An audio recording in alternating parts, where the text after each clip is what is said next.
Well, I don't think he really needs much introduction. You know who he is. It's Mr. Charles Cecil, Head of Revolution. Thank you very much for coming down. We do appreciate that. I'm going to hand him straight over to you, Charles. Do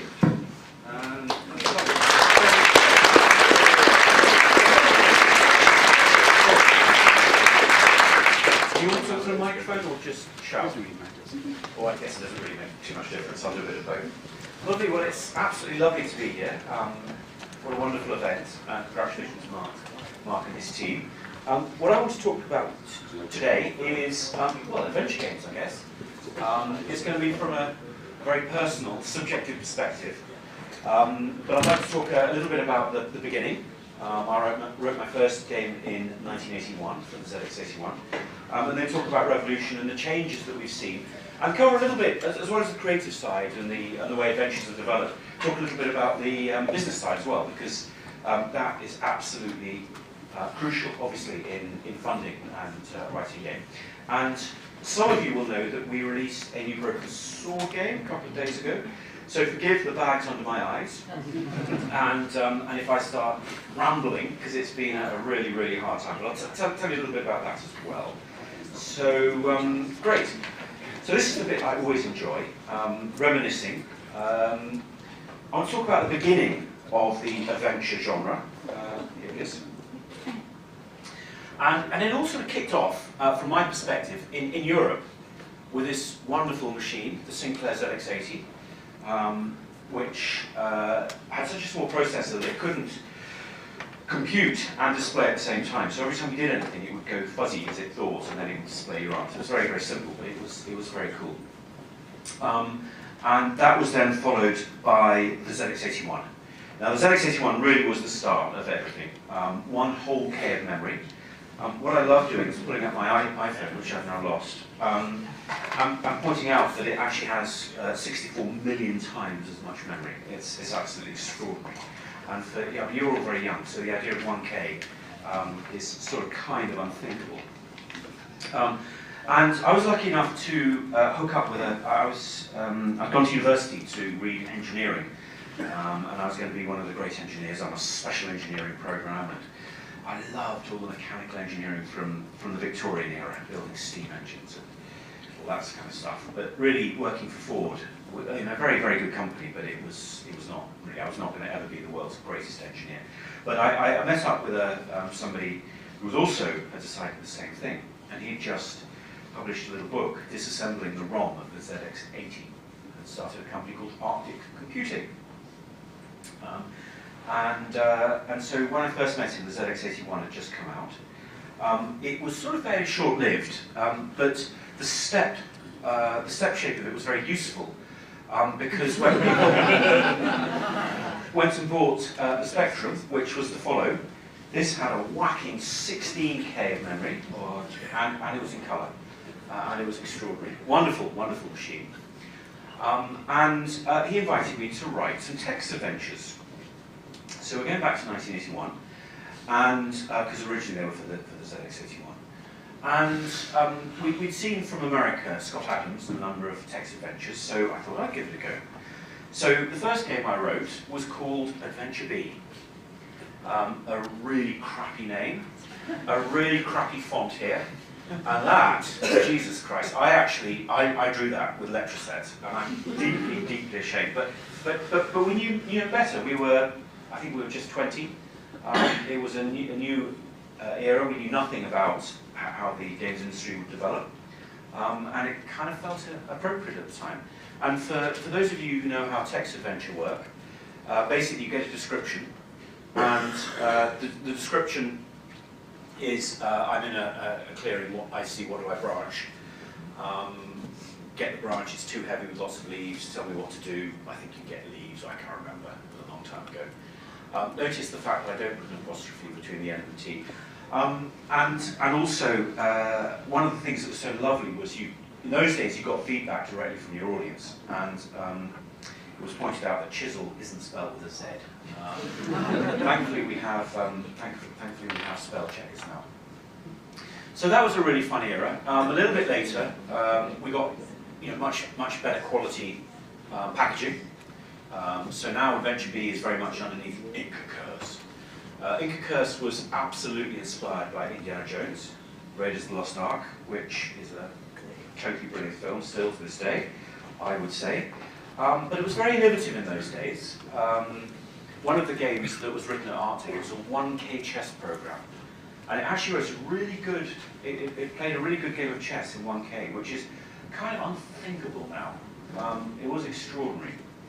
And the way that we worked, this is Richard. Everybody worked from their bedroom. Here's my crappy logo that somebody's drawn even worse than I did. And this is what this kind of event would have been. It would have been inevitably met. The odd girlfriend. It's wonderful to see that actually it's very much more mixed now. And we used to sell games. This good-looking chap here is with racks of games behind us. And what was lovely is we'd meet people, and they'd tell us what they liked and what they didn't like. And it was just fantastic. We used to really look forward to these events. They were called Microfairs. And it was an extraordinary time. Within the UK, we were writing these games that were being sold into Canada, into the rest of Europe, and we were being really successful. And a lot of very small developers were set up, and it felt like it was just too good to be true. I remember we wanted to publish a game based on Galaxians, so we just called it ZX Galaxians, which of course nowadays you'd be sued, but we knew no better and nobody came after us. And so from about 1981 to about 1984, it was this most extraordinary time.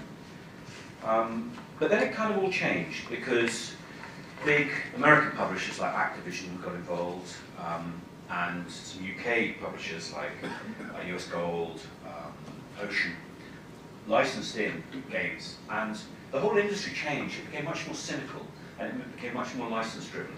It was a real shame. And companies like Arctic went back. Well, Arctic didn't go bankrupt for quite some time, but really the rug was pulled from our feet. And I actually then moved on and worked for a company called US Gold. So that's back in the mid to late 80s. And then Activision as it was in the 80s went bankrupt, and of course it reinvented itself and became hugely successful. But I founded Revolution in 1990. I would hope that the logo is somewhat more professional than the one that we had back in the day of Arctic. So let me tell you a little bit about the games that we've written. The first game was called Lure of the Temptress.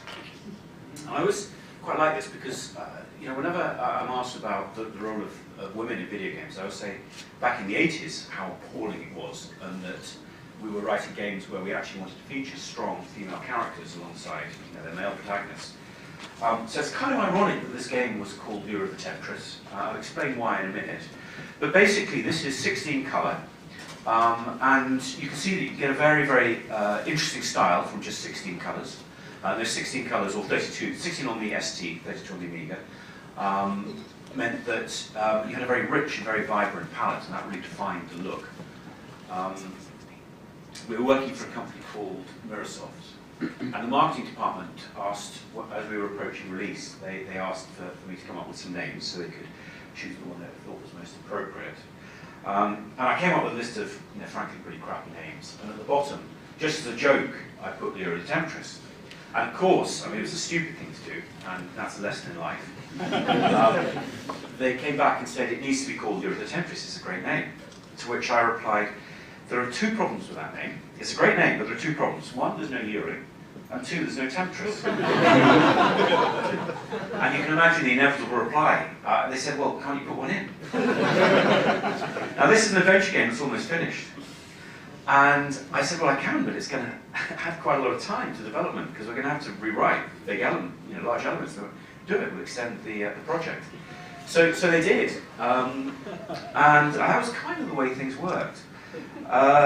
We were lucky because Mirrorsoft was run by a fellow called Robert Maxwell, who, those of you old enough to remember, he either was murdered or fell off his yacht and died. And it turned out that the whole organisation was rotten, and when he died, it all went bankrupt.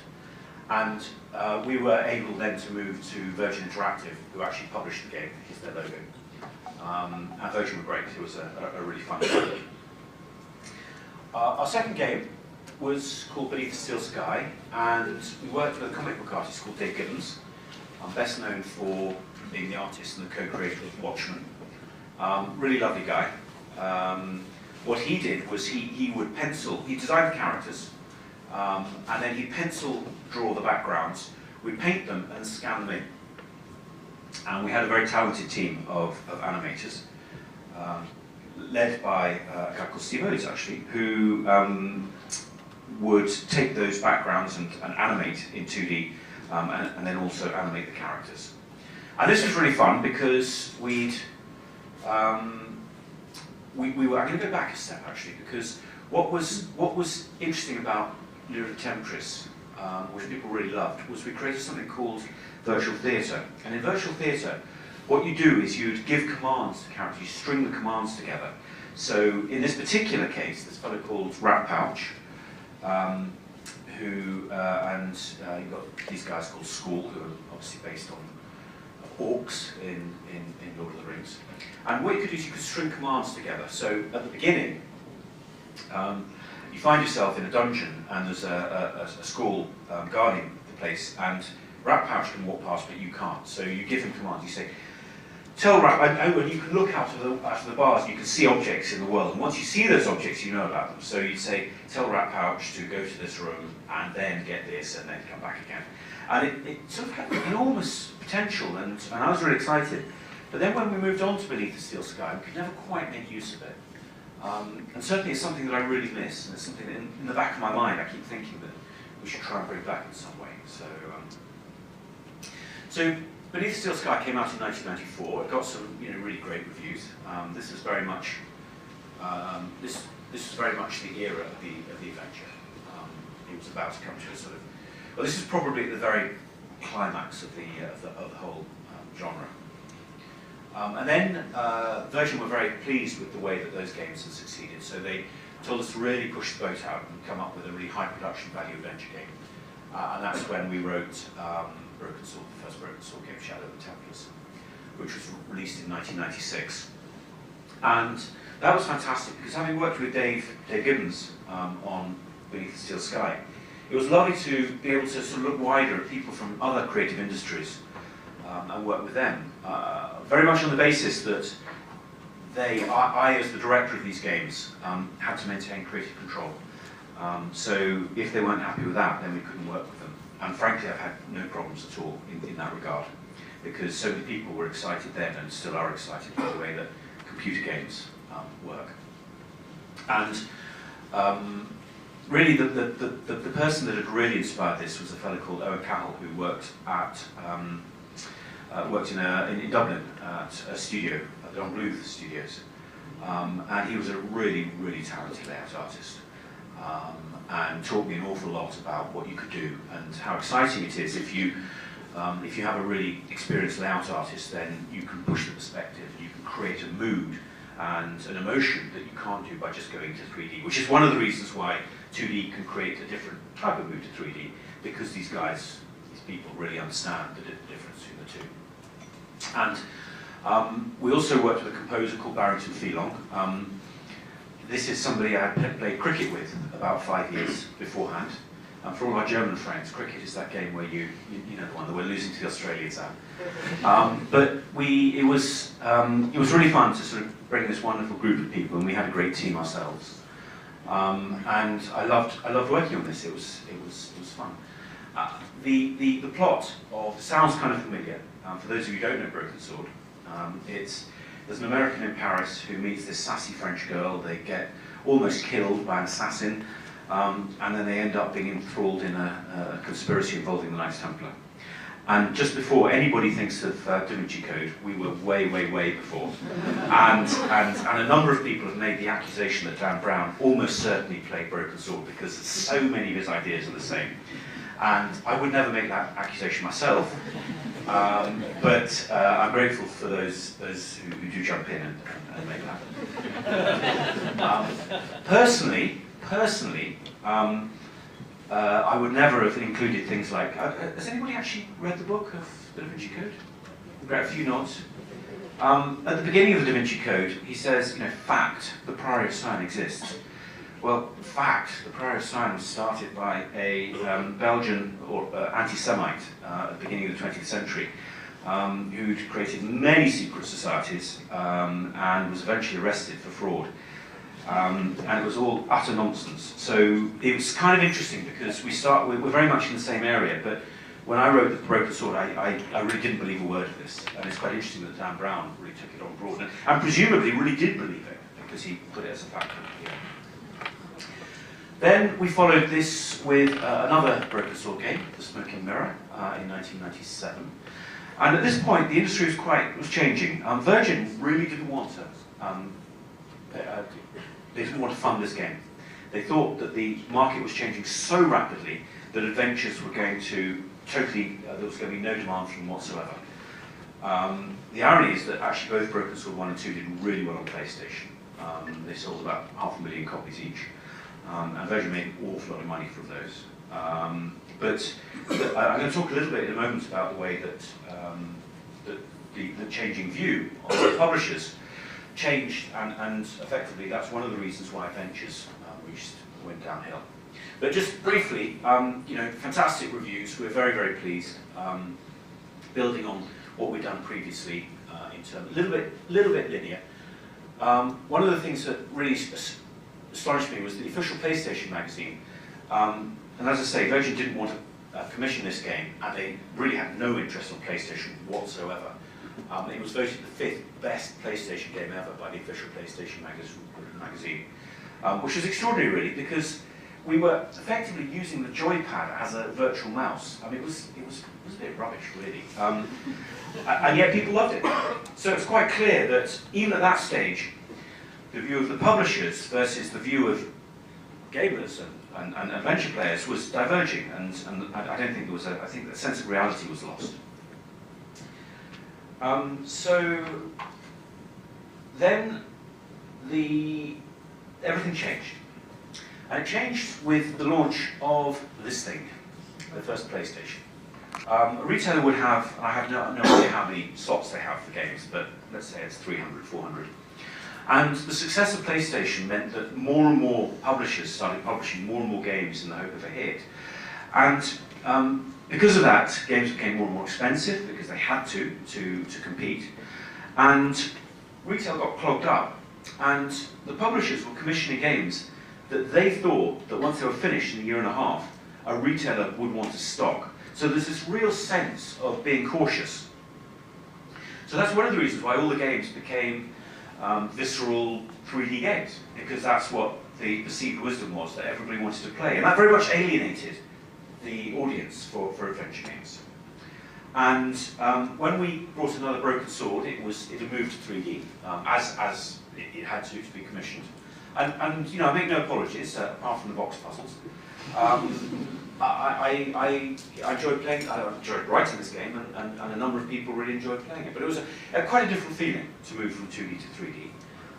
And then Broken Sword 4, which then moved to more 3D. And that was with another company, so that's a slightly different case.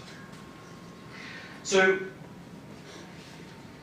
from a development perspective, it frankly got pretty grim by the turn of the century, because we were writing games that actually we were losing money on, because adventure games were considered to be niche, a big niche, but it was difficult to get them into retail. We were very much under the direction of the publishers, who thought that they knew how the adventure could be reinvented. And so by the end of the 90s, really, publishers were not commissioning any games whatsoever. But clearly there was still an audience. So there was this disconnect that was, you know, quite upsetting, frankly. It's quite, you know, we were finding it, well, we were finding it impossible to make it. We were losing money year after year after year, and it could only go on so long. And then for us, and probably for adventure developers generally, a huge change came in 2007 with the release of the iPhone. It was clear that things were going to change. And the iPhone was brilliant because it encapsulated all those changes. First of all, there was ubiquitous broadband, so it meant that games could be distributed digitally, and that allowed us to sell directly to gamers, which was extraordinary. You know, the maths of this is that if a game goes through retail, the retailer takes about half of it, and then the publisher takes 80% of the half. And then of the 10% left, they take off the development costs, they take off the cost of goods, they take off the localization, they take off the testing, they take off everything. So that really there was never any chance of recouping. By going through Apple, we actually get 70% of the revenues, you know, Apple take 30% for doing everything else. They market it, they distribute it, they collect it. I mean, from my perspective, that's a 30% very, very well earned. So we moved from earning effectively 7% against everything to 70%, which really, really changed everything. And we launched Broken Sword, a new version of Broken Sword, in 2010. We were invited by Apple, and Apple were fantastic, frankly, because they loved the game, and suddenly we were on a level playing field with all the big American companies that previously we were very much in their shadow. And I'm very proud of the fact that still to this day, you can't see this, but Broken Sword on iPhone has an average score of 91%, which for a game that was 15 years old is quite extraordinary. And it sold well as well, which was great.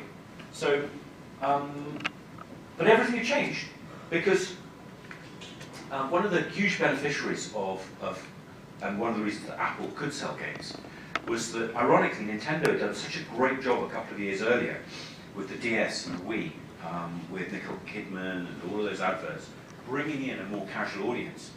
And then those are the people that moved straight across to touchscreen when they came out.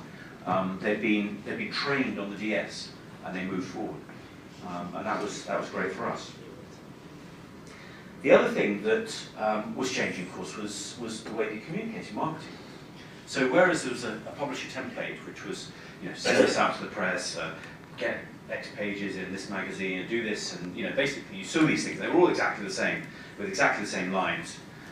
Suddenly, all of that just went out the window. It was of no relevance whatsoever, because we were now able to communicate directly with our audience and tell them things, and they would then talk about that. And that became so much more powerful than seeing an advert in a magazine.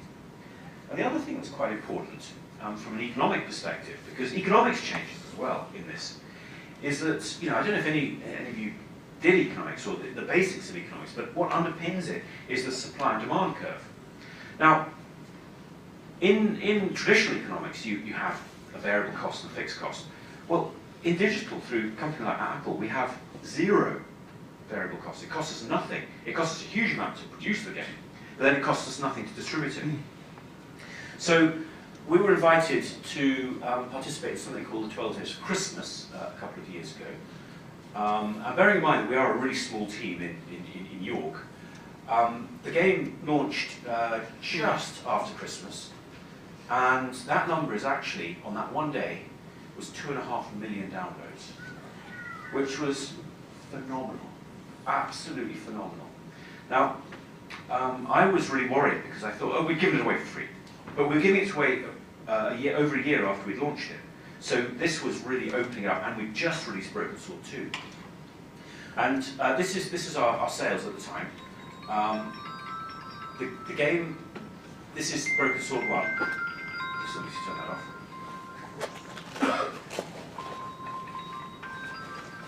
And what happened was that here are the sales just beforehand, and sales increased for Broken Sword 1 the next day when we put the price up, and increased for Broken Sword 2. And you can see these are the sales before, and they grew much. So even when we're giving the game away for free, and we got to #1 in every territory, and Broken Sword became the 10th most tweeted keyword in the world, the game it meant that people still were actually prepared to buy. The whole idea of everything that we'd learned before had gone out of the window. So it's sort of kind of interesting. And on the basis of that, we decided that actually worked to write another broken sword. It would have been unthinkable 2 or 3 years before. But we made a bit of profit from selling it on iPhone. Sorry, I'm talking to this. And actually I'm fire. So decided that we're going to write a new broken sword game. And at the beginning of last year, started planning it. And we could afford to write a prototype. And it was just a very, very exciting time. So I'd like to talk to you now, I'm not running out of time, a little bit about our Kickstarter campaign. Is anybody in here? Did anybody Kickstart? Did they support our Kickstarter? Brilliant, bless you, thank you very much. That's great, so it's really, really appreciated. So I'd like to talk, you obviously saw it from your perspective, so I'd like to talk to you guys, well, all of you, but particularly the Kickstarter guys, about what it was like from our perspective. And we were kind of in, it was a big risk because Revolution had absolutely, very, very little money. But it's something that we just instinctively thought that was a big market. The iPhone and then the Android version had been successful and had got great reviews. So we felt it was just the right thing to do. So the first thing, clearly, is that you need to communicate very quickly what your vision is. People who don't do that really never succeed, as far as I can tell. And so it was really a case of trying to sum up what Broken Sword was about. And I'm going to show you the movie in a minute. Kickstarter backs will have seen it already, so forgive me for showing it to you again. But it was a very interesting marketing exercise. How do you, in a very short time, convey what this is all about? It's about adventure. It's about our two main characters, George and Nico, back together again, and the relationship between them. It's a bit of humour. It's the fact that we've moved back to 2D, which is really important, and what a lot of people were demanding. And hopefully showing the quality of what the game could look like in HD, which is what we were doing.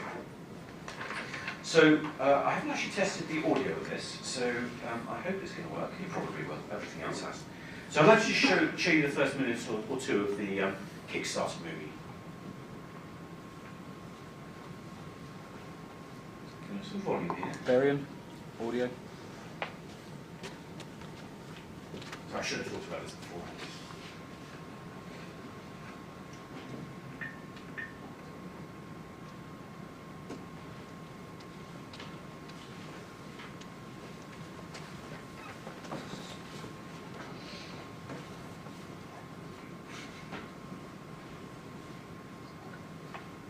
It all cooked so well, wasn't it?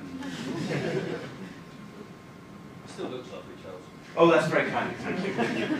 Well, I'll tell you what.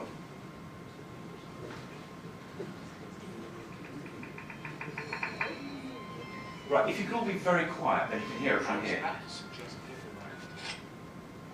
Okay, so if you just remember then, this is like these are the messages that we're trying to convey about the idea of it being an adventure, being some drama, with humour, George and Nico's relationship. Oh. I really hope this works now.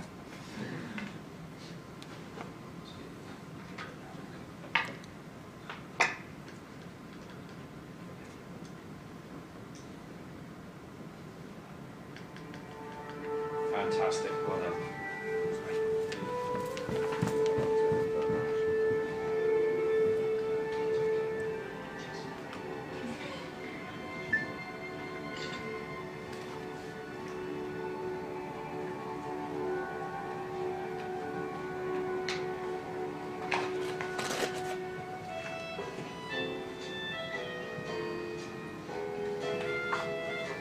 Paris in the spring, the scent of blossom on the soft breeze. Love was in the air. Life was good. Nico and I had met again by chance at an art show. The evening stretched ahead. I was about to suggest dinner when fate intervened in the shape of a pizza guy with a gun. He took a life. And he stole a painting that was worth little and meant even less. Or so I thought. Why did he have to kill him, George? What's going on? I don't know, but we're gonna find out. Once again, Paris had shown me her dark side. Nico and I were about to be drawn into a new and terrifying adventure together. A journey into a conspiracy as old as the written word, where ancient heresies would cause innocent blood to spill once more. I had a bad feeling, and I really hate the sight of blood. And cut. Perfect. Terrific work, guys. Thanks, everyone. That's a wrap. So, what's next, Charles? That's it, I'm afraid, unless we get the funding. That's it. We have some fantastic gameplay lined up. Yeah, there's also the sense of jeopardy as well in there as well. And I'll miss out on that cable car gig. That is a stunt I was born to do. What about the Russian henchman that almost killed me? Mysterious long-lost temple we're going to discover. The exotic locations? The ingenious puzzles. And that bit where you get such a fright that you... Nobody wants to hear about that, Nico. So, what's next? You guys have some great fans. Perhaps they can help us. Anyway, etc. etc. You get the idea.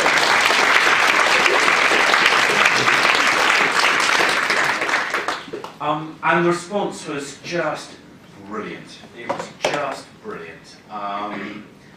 By pure fluke, the release of this was just after a large, wonderful show in Cologne called Gamescom last year. And I am the worst person at keeping a secret. If you ever have a secret, don't tell me, because I just can't help telling other people because I'm so excited. So it's extraordinary that this actually whole project stayed a secret, kind of, until that point. But then I had the pleasure of meeting lots of wonderful journalists, wonderful websites, and talking about it, which meant that when we then released it a week later, there was this sort of crescendo of news, which worked really well. Because ultimately, the way that this works is that, with Kickstarter, is you can tell at this stage whether you can succeed or not. And thankfully we've got a very strong start. And the way it always works is it gets a bit sloppy towards the middle, and then towards the end it picks up, as we did. And what's wonderful about that is that the community take on their own energy. And a couple of examples very early on was people came back. I mean, the carrots look a bit crude now compared to what we're doing now, but people commented that George's jaw wasn't quite right. So they were absolutely right, so we changed it. And people were delighted. Now, this is kind of a bit of a win-win, because we were delighted that we were getting all this feedback, and the fans of the series who were delighted that we were actually listening to them. And we'd be really stupid not to. Another example is that people criticised the way the characters looked in the scene. So we mocked up some tech, little shadows, very subtle shadows, a little bit of a light rim around. And it was extraordinarily valuable, and people loved it. So for me, to have this two-way, because this is what I used to do in the 80s, when I was writing these games, talk to people directly. This was lovely to have the opportunity to do that. Particularly since I was really quite upset by the way that the whole industry becomes so cynical by the end of the 80s, and it felt like it was all changing. And then we succeeded, and then we add stretch goals and things. And I'd like to let you into a bit of a secret about these stretch goals, because it seems so crazy that you add an extra location. Middle East, here we are. But the reason that I did that was because the game was always intended to be two parts, because we simply couldn't afford to write one. And that was the point at which I judged we could actually ram them into each other and come up with something more epic. And that was very much the objective. And that's one of the reasons why the game actually slipped by probably 6 months. Because when we reached this level of success, it was a case of actually going back and redesigning an awful lot, questioning all the puzzles, a lot of which have been implemented, all the locations, are they good enough, and restarting again. And at the end of it, we had 771,000, which is fantastic. Then on top of that, we had earned, and I keep saying 750, it's actually 850, isn't it? The interesting thing is that in the UK and America, we assume that everybody's got credit cards. But actually, in a lot of places, and Germany is an interesting one, a lot of people don't have credit cards. So they want to pay through PayPal. And people were very upset that they couldn't contribute to the project. So that was wonderful. And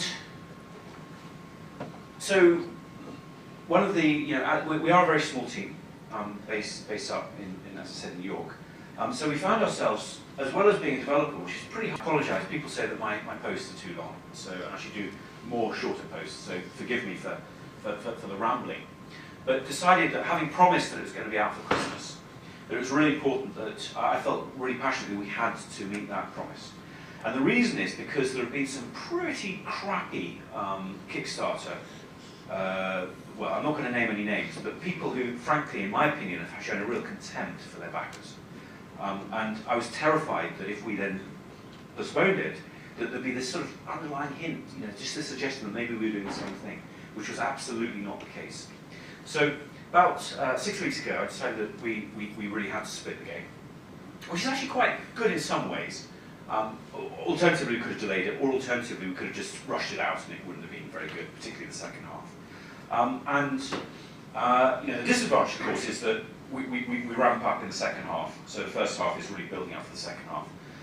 But the advantage is that a lot of people will play the game for, 6, 7, 8 hours, very much in a weekend, and then hopefully look forward to the second part, which certainly on PC will be an direct upload when we complete it, which is going to be sort of end of January-ish, fingers crossed. And so we announced that. And so then that meant that we could really focus on the first episode, which was actually released on Wednesday. And I'd like to talk just briefly about it, because there was pandemonium. I feel really passionately about the quality, and there were aspects of the audio that I didn't think were good enough. So on the Wednesday, up until 12 o'clock noon, I was working with our audio guy, absolutely driving these final bits. And the game was due to go live on Steam and GOG at 6 o'clock. So we gave ourselves almost no time. So by 1 o'clock it had been kind of, we'd closed everything. And then the poor programmers, Joost and Peter and Tony, had to madly put all this package together. I mean, it's insane. You'd never do this unless you came from a development perspective. As a publisher, you'd never do this in a million years. And so we knew that we had our 15,000, because we had 1,000 people on page. The moment the game went live, 15,000 backers would be looking for it, plus people who were then buying the game. So maybe 20, 25,000 people. The game finally finished uploading at 2 minutes to 6. I promise you. And then it became clear that the executable, for some reason, wasn't working. Because the protection, for whatever reason, the Steam protection had so all hell broke loose. We had 25,000 people. Now we're in a really small office in York. 25,000 people, absolutely, quite reasonably, going absolutely ballistic. People who wanted it on the Mac were complaining there wasn't a Mac version. People had complained, on the Linux, we promised a Linux, there wasn't a Linux version. And even worse than that, I'd stupidly suggested that we do a big video stream at 6:30. So now 6:30 came and went. So now we had the 15,000 people plus all the people. But there is a moral to this story, because the programmers were brilliant and they worked really hard. And by 6:30 we had it all sorted out. And by 7 o'clock-ish we started our live stream. And one of the things that I've learned in my 30 years of development is that it's so tempting to go, we've got to get it out, we've got to do it, we've got to, just forget about the quality, forget about these. And 2 minutes after it's out, actually people remember you for the quality, they don't remember you for the fact that you shipped it late. And that's all that really matters in the long run, the quality, because that's what you guys, it's what your opinions that ultimately matter more than anything else. So while these guys, these programmers particularly look at me and say, never, never, never again. I mean, don't tell them this, but it probably will happen again. Because ultimately, it's the quality that matters. So we'll be releasing part 2, as I say, our objective is for the end of January. We'll be producing a beta version very shortly. We will, of course, be writing an Apple iOS version and an Android version. And it's a very exciting and interesting step for us. I'm going to show you one of my favourite images, which kind of sums everything up to me. This is called the Mappa Mundi. Does anybody recognise this at all? Oh, very cool, fantastic. Mappa Mundi in Hereford Cathedral. And for those of you who don't recognise it, it'll mean absolutely nothing. And if I turn it to the right orientation, it'll probably still mean nothing. But what I love about this, and I actually featured it in one of our Broken Sword, I think Broken Sword 4. I love it because this is a 13th century, maybe it's 14th century. But basically, this is Scotland and Ireland. This is coming through Spain, France, Italy, Greece. And what I love about this is that the sailors of the 13th, 14th century used this map quite successfully. If they wanted to go to Scotland, they'd use this map, they'd look out for these islands along the way, they'd come around through the Straits of Gibraltar, and they'd sail up into London. And I think it can be an inspiration to us all, because everything has changed so profoundly over the last few years that all the certainties that existed before, in terms of publishing, in terms of how you communicate with people, in terms of the games people want to play, has really gone out of the window. And this is the sort of roadmap that, equivalent roadmap that we've produced in the way that we've written Broken Sword. And I'm not sure that anybody does it any better or any more well. Probably plenty of people do it worse, probably plenty of people who do it better. But the point is that everything, everything is new, everything is fresh. And actually, with a Mappa Mundi as simple as that, as long as you try and be as truthful as possible, and you really care about quality, then hopefully you'll get by in the end. So that's my conclusion. I've left about 10 minutes for any questions. And for all of you, it's great that Adventures are coming back, and particularly for you Kickstarter guys, thank you, once again for your fantastic support. But when I keep saying it, it's not platitudes. It really wouldn't have happened without that support. So thank you very much.